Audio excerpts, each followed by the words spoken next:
Kain tayo, guys. Ang ulam ko ay fish. Ayan, guys, oh, fish na naman ang ulam ko, guys. Oh, sabihin na naman nila, binili ko to. Sao na lang. Bumili kasi kayo ng mga ulam na masasarap para matikman nyo rin. Huwag kayo maghintay dyan sa mga jowa, yung mga madadamot. O, ito kasi, tingnan nyo, binigyan ako ng isang buo. O, palahati po doon sa may, yung malaki kanina na isda. Siyempre, lagyan natin ng vegetable salad, para mag-init tayo, mag-green minded, kaon tayo ng mga green, guys, Siyempre, unahin talaga natin ang green. Para hindi tayo mag-green minded. Thank you, Lord, sa food po.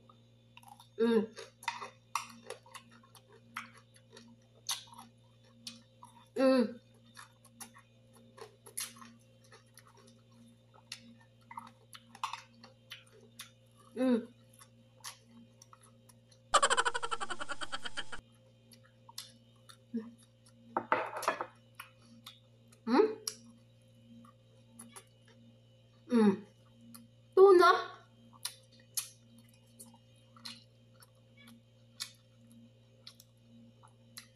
Si Jowa to nag-prepare, guys. Nilagay na ito sa lamesa ko, guys. Pagbaba ko, naka-prepare na. Ganyan niya ako kamahal. Grabe talaga. Yung mga jowa niyo kasi talaga ang pagmamahal.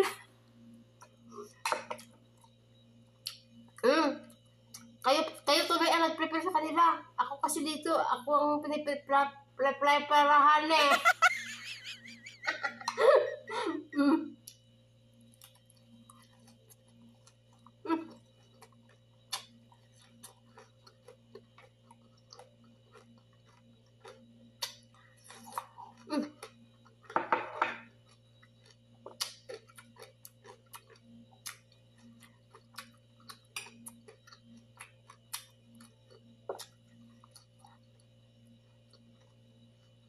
Dami.